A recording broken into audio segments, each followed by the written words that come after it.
Good evening, सुप्रभात and good afternoon. स्वागत है आप सभी का एक बार फिर से ब्रिजेंद्र एजुकेशनल एकेडमी प्लेटफॉर्म पर। मैं ब्रिजेंद्र मौर्य स्वागत करता हूं मैटर इन आवर सराउंडिंग के 5वें यानी कि लास्ट लेक्चर नंबर 5 में। उम्मीद करता हूं आप लोगों को फर्स्ट लेक्चर से लेकर चौथे लेक्चर तक आपने वीडियो को देखा होगा और आपको समझ में आया होगा, क्योंकि उन वीडियोज़ में आपको मैटर इन आवर सराउंडिंग के एक एक कोर कॉन्सेप्ट को समझाया गया है, वो भी सिंपल वर्ड्स में। आज इस तरह के सिंपल लैंग्वेज में आपको स्टेट ऑफ मैटर कभी नहीं डिफाइन किया होगा, ये ब्रिजेंद्र एजुकेशनल एकेडमी का गारंटी है। तो उम्मीद करता हूँ आपको एक एक कॉन्सेप्ट क्लियर समझ में आया होगा। और अब जो है हम लोग मैटर इन आवर सराउंडिंग के लेक्चर नंबर 5 यानी कि लास्ट लेक्चर में देखेंगे, जो लास्ट वाले पेज में बचा हुआ है। Can matter change it's state, मतलब मैटर जो होते हैं अपने स्टेट को किस प्रकार ट्रांसफ़र कर लेते हैं। तो इस लेक्चर में हम लोग देखेंगे कि मैटर अपने स्टेट को किस प्रकार कन्वर्ट करता है, क्योंकि अभी तक जो हमने पढ़ा वो सारी चीज़ें मैटर के फिजिकल प्रॉपर्टीज़ में थी। हमने फर्स्ट लेक्चर से ही आपको बताया है कि जो मैटर इन आवर सराउंडिंग हमारा चैप्टर है वो पूरा आधारित है मैटर के फिजिकल प्रॉपर्टी पे, क्योंकि आपने देखा था, हमने फर्स्ट लेक्चर में बताया था मैटर के बारे में कि मैटर क्या होते हैं, इनके कॉमन फीचर क्या होते हैं, कैरेक्टरिस्टिक के बारे में हमने बात किया था। उसके बाद क्लासिफिकेशन देखा था कि मॉडर्न और जो अर्ली इंडियन फिलासफर थे किस प्रकार मैटर को क्लासीफाई किए थे। तो अर्ली जो हमारे इंडियन फिलासफर थे उन्होंने पंचतत्व में अपना क्लासिफिकेशन किया था। उसके बाद जब मॉडर्न साइंटिस्ट आए तो मैटर को on the basis of physical property and on the basis of chemical property, matter के केमिकल और फिजिकल प्रॉपर्टी के हिसाब से डिवाइड कर दिए। यहाँ तक तो हमने सारा कवर कर लिया था, लेकिन ये भी बताया था कि मैटर इन आवर सराउंडिंग जो है वो हमारा पूरा चैप्टर आधारित है मैटर के फिजिकल प्रॉपर्टी पे। तो फिजिकल प्रॉपर्टी में हमने देखा था state of matter. State of matter में हमने पढ़ा था solid, liquid and gas state. उसके बाद हमने लेक्चर नंबर 4 और 3 में स्टेट ऑफ मैटर जो हैं solid state, liquid state and gas state को पूरा सिंपल वर्डों में एक्सप्लेन किया है। उम्मीद कर रहा हूँ कि आप लोग को समझ में आया होगा। लेकिन जो लेक्चर नंबर 5 पे डायरेक्ट आए हैं उनको बेटा एक ही सलाह दूंगा कि आप पहले लेक्चर पे जाइए और वहाँ से देखना स्टार्ट करिए, आपको पूरा कॉन्सेप्ट क्लियर समझ में आएगा। और जहाँ पे नहीं समझ में आता है वहाँ पे वीडियो रोक रोक के देखिए। अगर नहीं समझ में आता है तब भी तो आप कमेंट कर सकते हैं, कमेंट कर दीजिए। आपका एक्सप्लेनेशन, आपका जो भी प्रॉब्लम है उसका सोल्यूशन चैनल पर अपलोड कर दिया जाएगा वीडियो बनाकर, क्योंकि और कोई रास्ता नहीं है हमारे पास। और आप लोग से एक रिक्वेस्ट थी कि ये चैनल जो है उन बच्चों के लिए स्पेशली बनाया गया है जो कि वाकई में पढ़ना चाहते हैं। क्वालिटी ऑफ एजुकेशन उन तक नहीं पहुंच पाता क्योंकि उनके पास मनी की प्रॉब्लम रहती है। तो इस चैनल पर आपको सारी चीज़ें फ्री मिल रही हैं। पीडीएफ और नोट्स टेलीग्राम चैनल पर अपलोड कर दिए गए हैं। आप वहां से जाकर पीडीएफ डाउनलोड कर सकते हैं। और लेक्चर तो आपको यूट्यूब चैनल पर मिल ही रहा है।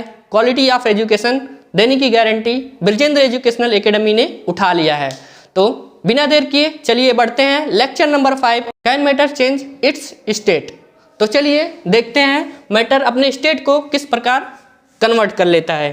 तो सबसे पहले देखेंगे मैटर कैसे चेंज करता है।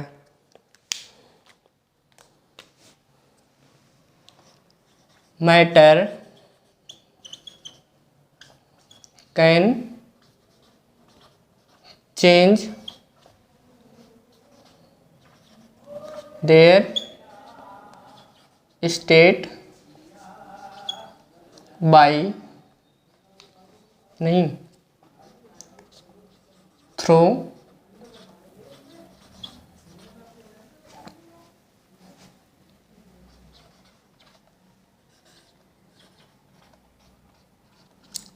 the process called phase transition। तो मैटर अपने स्टेट को मैटर अपने स्टेट को जिस प्रोसेस से चेंज करता है उसको फेज ट्रांजिशन कहते हैं। Matter are broadly divides in 4 state. Number 1 solid, 2 liquid, तीसरा गैस एंड चौथा प्लाज्मा। तो हमने बताया था कि जो स्टेट ऑफ मैटर हैं वो 4 पार्ट में डिवाइड हैं, लेकिन मेन जो होते हैं स्टेट वो होते हैं 3।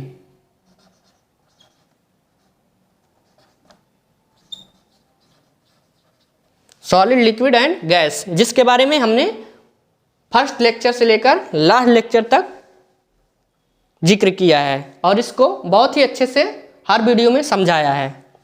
तो वहाँ पे जाइए, जो भी आज लास्ट लेक्चर देख रहे हैं सबसे पहले जाइए, तीसरा लेक्चर देखिए और चौथा लेक्चर देखिए। आपको स्टेट ऑफ मैटर के बारे में ऑल इन वन सब कुछ समझ में आ जाएगा। तो मैटर जो होते हैं ब्रॉडली डिवाइड होते हैं 4 पार्ट में। अब हमने बात किया था फेज ट्रांजिशन की, तो फेज ट्रांजिशन तो हमने देख लिया कि जिस प्रोसेस से स्टेट चेंज करता है खुद को उसको फेज ट्रांजिशन कहते हैं। लेकिन ये ट्रांजिशन होता कैसे है, क्यों होता है, तो चलिए बताते हैं कि फेज ट्रांजिशन कैसे होता है। तो फेज ट्रांजिशन देखिए है, अगर आप स्टेट में खड़े हैं, किसी भी एक स्टेट में खड़े हैं, जैसे मान लीजिए आप स्टैचू बन के खड़े हैं, तो आप में तब तक नहीं चेंज होगी जब तक कि आपको बाहर से कोई फोर्स ना किया जाए, जब तक आपको बाहर से कोई फोर्स ना दिया जाए। तो ये ही है फेज ट्रांजिशन कि कोई आया धक्का दे दिया तो आप अपने फेज को ट्रांसफ़र कर लिए। जैसे आप यहाँ खड़े हैं, ऐसे होके आगे आ गए, कोई धक्का दिया आगे आ गए, तो इसी को फेज ट्रांजिशन कहते हैं। तो फेज ट्रांजिशन जो होता है डिपेंड होता है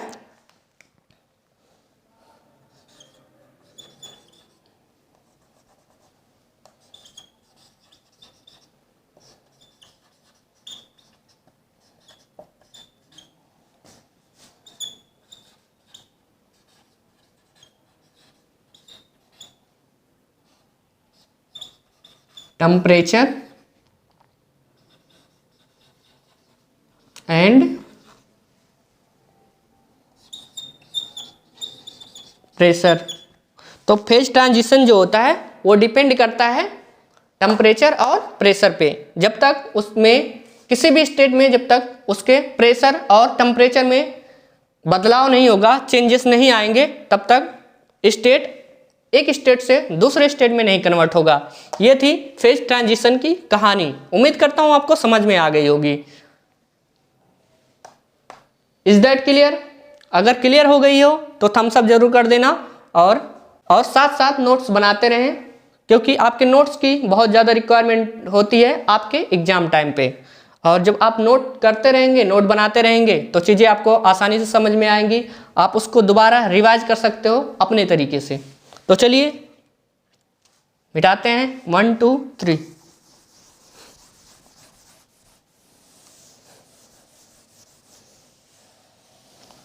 फेज ट्रांजिशन के बारे में समझ गए प्यारे बच्चों?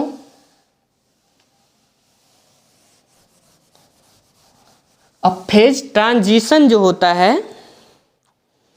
वो इंक्लूड करता है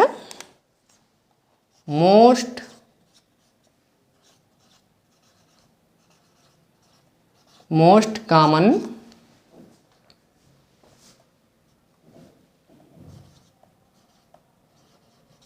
फेज ट्रांजिशन आर। तो फेज ट्रांजिशन जो होता है उसमें इंक्लूड होता है, ट्रांजिशन इंक्लूड्स चलो अच्छे से लिखा देते हैं, बच्चे भी खुश हो जाएंगे। इंक्लूड्स, नहीं तो टेलीग्राम चैनल पर आपको PDF मिल ही जाएगा, कोई प्रॉब्लम ही नहीं है। तो मोस्ट कॉमन जो ट्रांजिशन होते हैं वो इंक्लूड करते हैं, सबसे पहला मेल्टिंग, और नंबर 2 मेल्टिंग के बाद फ्रीजिंग, नंबर 3 इवेपोरेशन, नहीं वेपोराइजेशन, एंड नंबर 4 कंडेंसेशन, और नंबर 5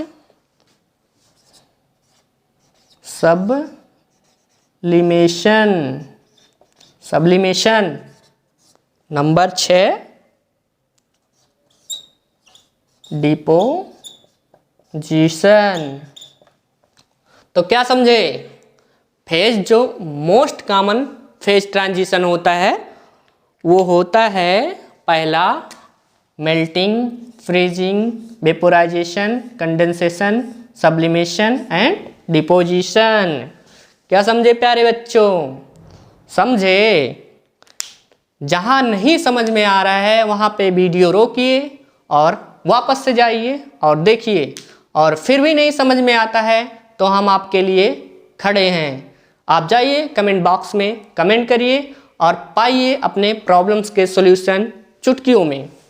तो चलिए बढ़ते हैं, ये जो फीचर्स थे, कॉमन जो ट्रांजिशन थे, जो भी फेज हैं, इनके बारे में जानते हैं सही से, मतलब पूरे एक्सप्लेनेशन के साथ, वो भी सिंपल शब्दों में। तो चलिए बढ़ते हैं।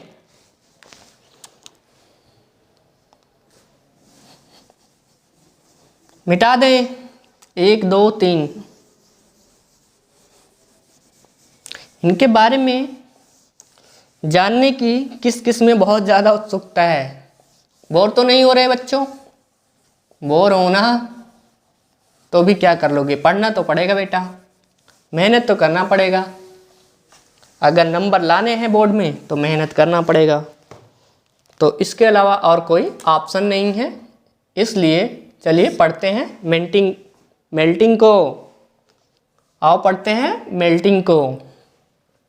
तो मेल्टिंग में क्या होता है? मेल्टिंग में क्या होता है, जल्दी बताओ बताओ बताओ बताओ बताओ।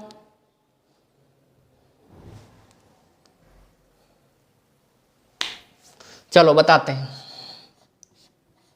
The process by which A solid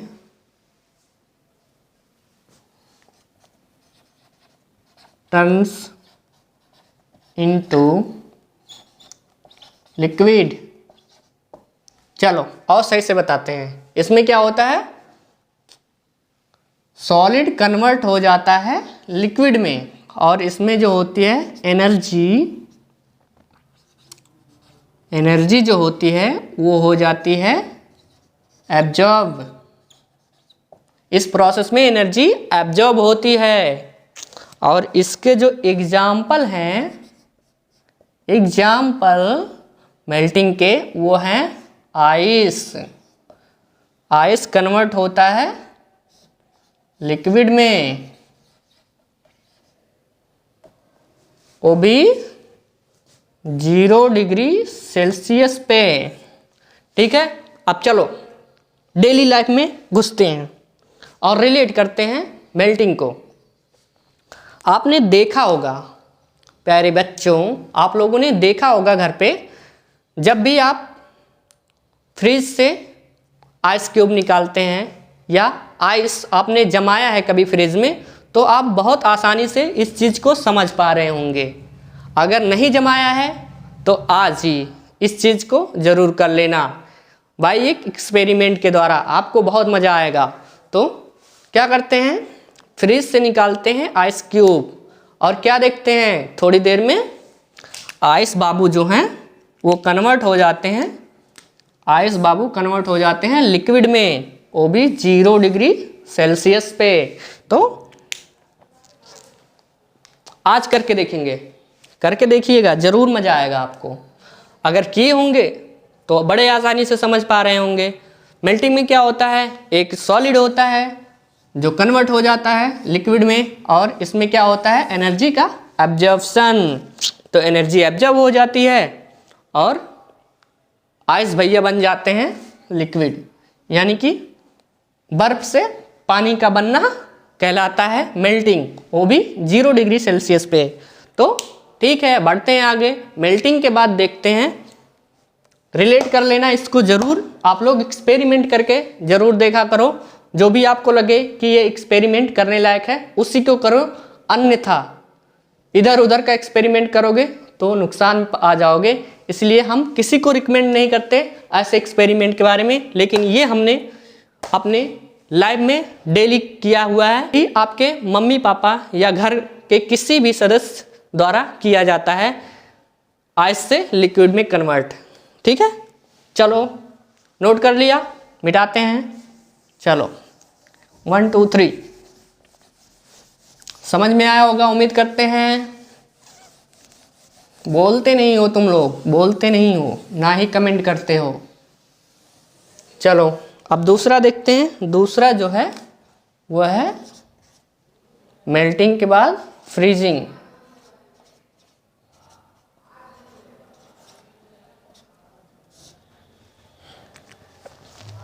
अब बताओ फ्रीजिंग में क्या होता है। फ्रीजिंग में क्या होता है,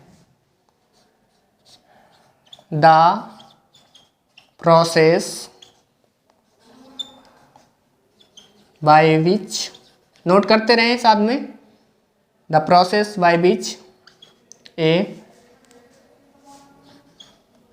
liquid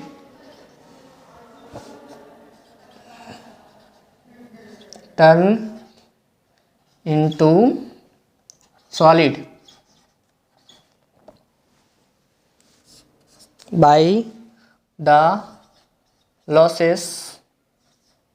by the loss of heat energy। इसमें हीट एनर्जी का लॉस होता है। और मेल्टिंग में एनर्जी लॉस क्या बताया था क्या, उसमें देखना, उसमें क्या होता है, मेल्टिंग में होता है एनर्जी जो होती है, हीट एनर्जी जो होती है उसको एब्जॉर्ब कर लिया जाता है, जिसमें सॉलिड लिक्विड में कन्वर्ट हो जाता है। लेकिन यहाँ हीट एनर्जी को लॉस कर देता है और लिक्विड से सॉलिड में बन जाता है। इसका एग्जाम्पल जो है, एग्जाम्पल है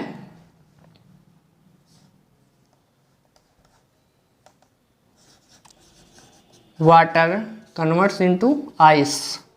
ठीक है, ये भी 0 डिग्री सेल्सियस पे। तो इसमें क्या होता है, एक लिक्विड होता है, मतलब वाटर, लिक्विड जो यूनिवर्सल लिक्विड है वो है वाटर। वाटर का कन्वर्जन होता है आइस में, वो भी 0 डिग्री सेल्सियस पे। Is that clear? यहाँ तक सबको चमक गया? चमक गया हो तो थम्स अप जरूर कर दीजिए और अपने दोस्त को जरूर शेयर कीजिए, उस दोस्त को जो सच में पढ़ना चाहता है। तो चलिए कॉन्सेप्ट पे आते हैं। फ्रीजिंग में क्या होता है, लिक्विड कन्वर्ट हो जाता है सॉलिड में by the loss of heat energy. Heat energy को अपने वो लॉस कर देता है और लिक्विड से सॉलिड में कन्वर्ट हो जाता है 0 डिग्री सेल्सियस पे। Is that clear? सबको चमक गया होगा, उम्मीद करते हैं। चलो नेक्स्ट देखते हैं। दो हेडिंग हमने पढ़ लिया, 2 स्टेट जो भी है फेज, 2 फेज के बारे में हमने पढ़ा, फेज ट्रांजिशन के, मेल्टिंग एंड फ्रीजिंग। अब देखते हैं वेपोराइजेशन, नंबर 3 वेपोराइजेशन। वेपोराइजेशन में क्या होता है बताओ जल्दी जल्दी। वेपोराइजेशन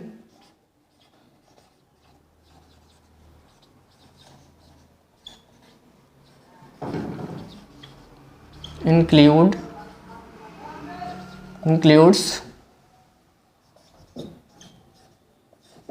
बॉइलिंग एंड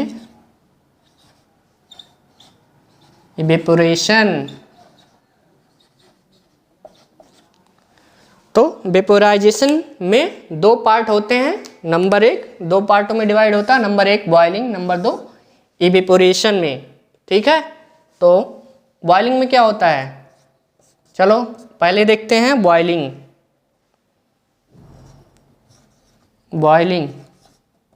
बॉइलिंग में क्या होता है,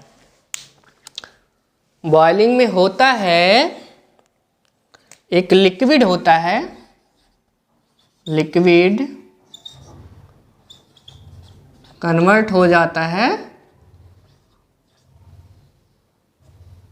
लिक्विड कन्वर्ट होता है गैस में। तो क्या लिख सकते हैं, the process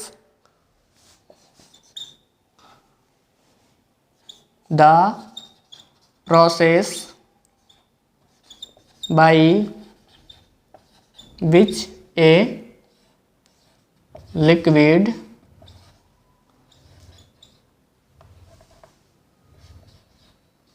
turns into gas. ये तो हमने आपके सिंपल लैंग्वेज के लिए इतने सिंपल वर्ड्स रखे हुए हैं कि हमारे प्यारे बच्चों को लैंग्वेज की कोई प्रॉब्लम नहीं होनी चाहिए। इतना सिंपल लैंग्वेज में एक्सप्लेन करो कि चीज़ें आसान हो जाए हमारे बच्चों के लिए। इसलिए हमने सारे सिंपल वर्ड में समझाने की कोशिश किया है, फर्स्ट लेक्चर से लेकर लास्ट लेक्चर तक। तो हमने आपका सपोर्ट किया है, आप भी उन बच्चों को ज़रूर सपोर्ट करो जो वाकई में पढ़ना चाहते हैं, और उनके साथ लेक्चर का मज़ा लो, खुद भी देखो, उनको भी रिकमेंड करो, वो भी देखेंगे, तुम्हारे फ्रेंड्स होंगे, फिर एक दूसरे से डिस्कस करो। डिस्कस करने से याद आया कि डिस्कस करने से आपकी नॉलेज और ज़्यादा बढ़ जाती है, क्योंकि अगर आप जो होता है आपका नॉलेज वो शेयर करते हो तो वो घटता नहीं, वो और बढ़ जाता है। और ज़िंदगी में आए हो तो कुछ अच्छा काम करके जाओ। इसीलिए अपने उस दोस्त को ज़रूर रिकमेंड करो जो वाकई में पढ़ना चाहते हैं और वो कोचिंग तक नहीं जाते। और जो भी बच्चे कोचिंग तक जाते हैं उनको रिकमेंड करोगे तो जो उनका छूटा हुआ कॉन्सेप्ट है वो उनको क्लियर हो जाएगा और उनको चीज़ें समझ में आएंगी। तो ये भी एक प्रकार का पुण्य का काम है और आप पूरा लुत्फ़ उठा सकते हैं। कोई ज़रूरी नहीं है कि आप अदर तरीक़ों से पुण्य को हासिल करें। पुण्य को हासिल करने के लिए आप किसी की भी हेल्प कर सकते हो, और हेल्प करना इंसानियत का काम होता है। तो इससे बड़ा इंसानियत और कुछ नहीं हो सकता। अगर वो पढ़ेगा तो हमारा देश ग्रो करेगा, और जब देश बढ़ेगा तो हमारा देश अदर कंट्रीज़ में अपने आप को प्रेजेंट कर पाएगा। इसलिए अपने उस दोस्त को ज़रूर शेयर करना जो वाकई में पढ़ना चाहता है। तो बॉइलिंग के बारे में हमने जान लिया, अब जानते हैं दूसरा जो इसका वो है पार्ट इवेपोरेशन।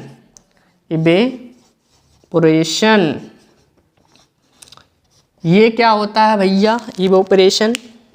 ये होता है बहुत ही स्लो प्रोसेस।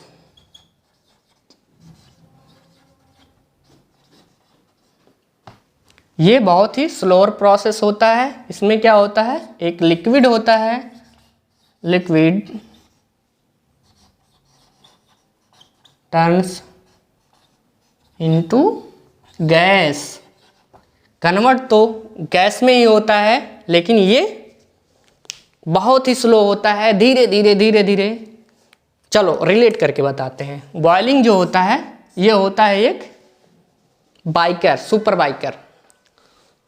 बाइकर क्या करते हैं, किक मारा या सेल्फ मारा, स्टार्ट हो गई गाड़ी, उड़ जाते हैं। लेकिन जो बाईपैडल या साइकिल वाले होते हैं वो बेचारे धीरे धीरे डेस्टिनेशन तक पहुंचते हैं। ऐसे ये है बॉइलिंग सुपर बाइकर। बॉइलिंग में क्या होता है, टेम्परेचर को दिया जाता है और जैसे ही एक पॉइंट आता है उस पॉइंट के बाद लिक्विड क्या होता है, तेज़ी से बॉईल करने लगता है और गैस में कन्वर्ट हो जाता है। और इवेपोरेशन जो होता है वो बहुत ही स्लो प्रोसेस होता है, धीरे धीरे बैलगाड़ी की तरह चलता है और फिर कन्वर्ट होता है वो गैस में। इसलिए इसको हम बॉइलिंग को कहेंगे सुपर बाइकर और इसको बोलेंगे व्हील कार्ट, मतलब बैलगाड़ी। तो इवेपोरेशन है बैलगाड़ी और बॉइलिंग जो है ये है सुपर बाइकर। ये सेल्फ स्टार्ट किया, उसके बाद गाड़ी लेके उड़ गया। और इवेपोरेशन भाई साहब धीरे धीरे धीरे धीरे धीरे धीरे गैस में कन्वर्ट होते हैं। और इसका एग्जाम्पल जो है वो वाटर ही है, और वाटर बॉयल होता है। वाटर कितने बार बॉयल होता है? वाटर है इसका एग्जाम्पल जो है इसका वाटर है, वो भी कन्वर्ट हो जाता है गैस में। कितने पे? 100 डिग्री सेंटीग्रेड पे। 100 डिग्री सेंटीग्रेड पे वाटर कन्वर्ट हो जाता है गैस में। Is that clear? यहाँ तक समझ में आया? समझ में आया? नोट कर लिया? कर लिया? चलो मिटाते हैं। 1 2 3।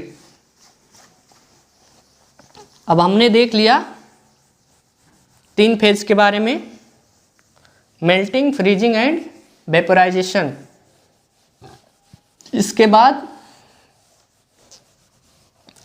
क्या है? चलो कमेंट करो फटाफट। लिखा तो पहले दिया था गधों, कमेंट तो कर सकते हो। चलो कंडेंसेशन के बारे में जानते हैं। चौथा जो फेज है वो है कंडेंसेशन। क्या? कंडेंसेशन। चलो कंडेंसेशन में क्या होता है?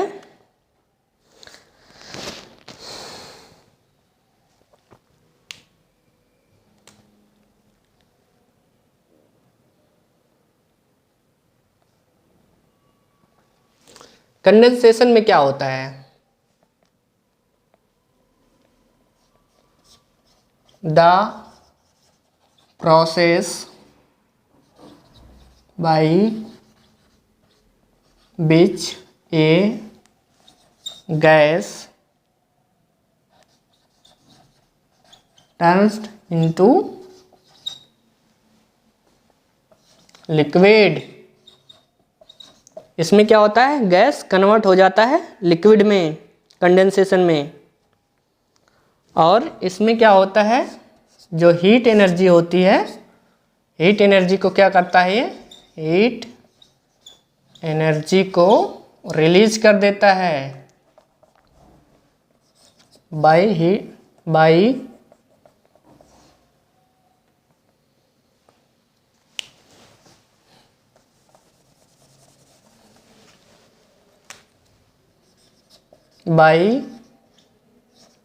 Release heat energy. तो क्या समझे प्यारे बच्चों? कंडेंसेशन में होता है गैस का कन्वर्जन लिक्विड में, ठीक है। वो भी इसमें क्या करते हैं? जो गैस होते हैं वो रिलीज कर देते हैं हीट एनर्जी को, इसलिए कन्वर्ट हो जाते हैं लिक्विड में। और इसका एग्जाम्पल जो है, एग्जाम्पल में इसके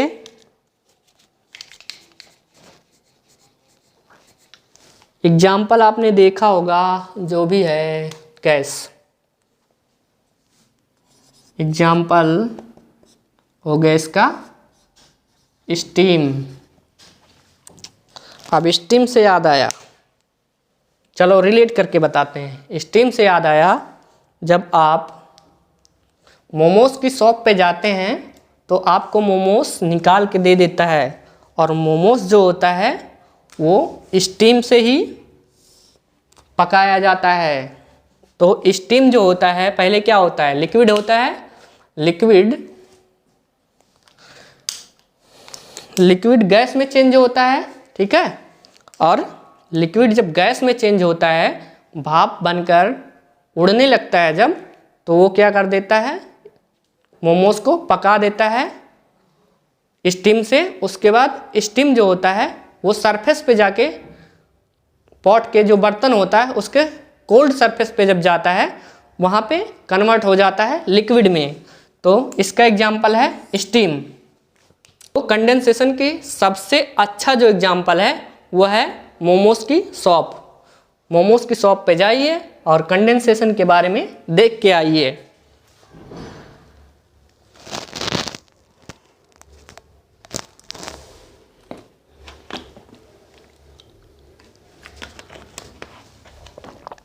तो उम्मीद करते हैं आप कल ही जाएंगे मोमोज की शॉप पे और कंडेंसेशन के बारे में ज़रूर जान के आएंगे।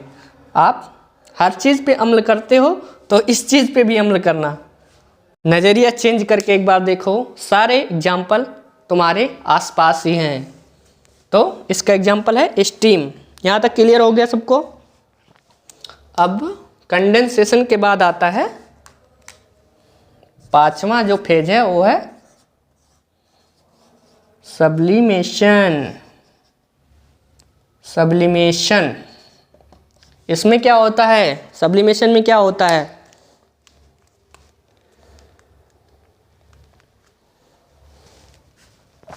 इसमें क्या होता है? सॉलिड जो होता है, सब्लिमेशन में क्या होता है? सॉलिड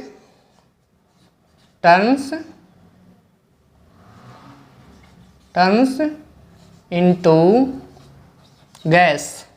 जो सॉलिड होता है गैस में कन्वर्ट हो जाता है without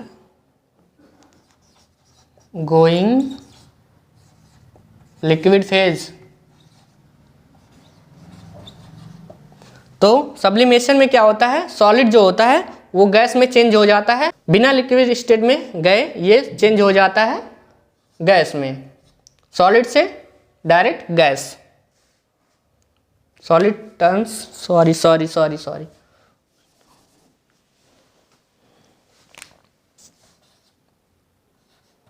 directly into gas without going liquid phase. बिना लिक्विड फेज में गए हुए ये चेंज हो जाता है गैस में। और इसका जो एग्जाम्पल है, एग्जाम्पल इसका है dry ice. Dry ice example इसका है। सब्लिमेशन का अच्छा एग्जाम्पल है ड्राई आइस। चलिए लास्ट फेज देखते हैं इसका, फेज ट्रांजिशन का। सब्लिमेशन के बाद नोट कर लिया 1 2 3।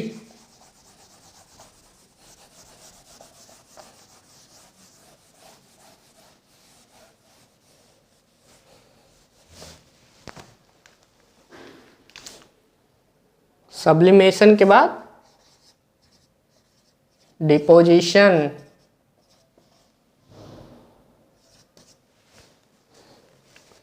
सब्लिमेशन के बाद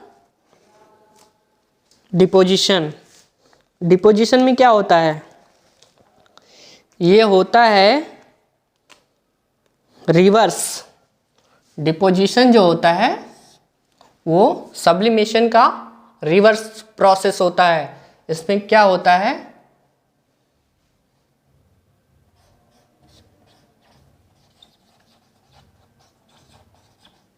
the process by which a gas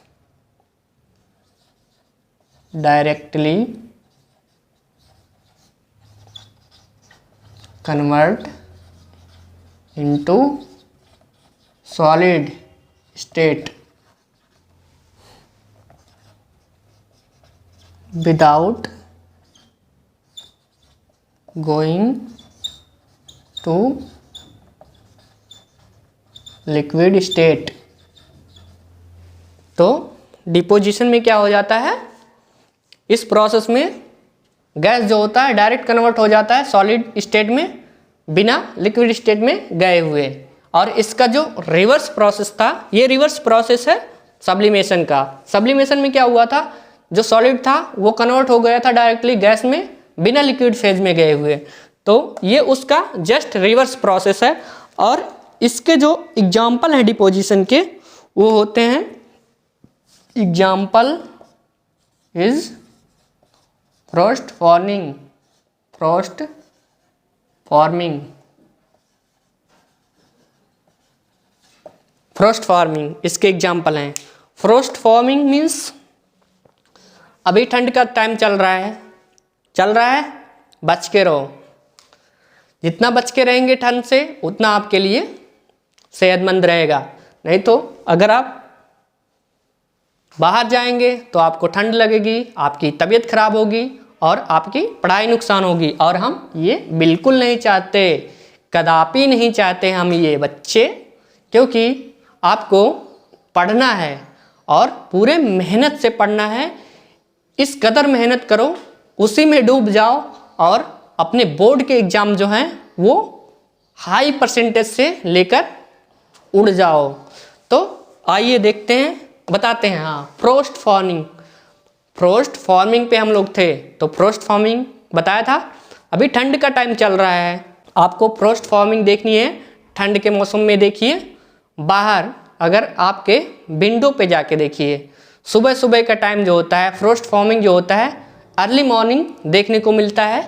जब आप बाहर जाते हो या अपने विंडो पे देखते हो कि ओस की बूंदें जो होती हैं, ओस जो होते हैं पूरे विंडो पर पड़ जाती हैं, और अगर आप उंगली करते हो तो उसमें से लिक्विड जो होता है वो नीचे आता है। तो मोटा मोटा कह सकते हैं, आप अपने विंडो पे देखिए, सुबह सुबह अर्ली मॉर्निंग फ्रोस्ट फॉर्म होंगे।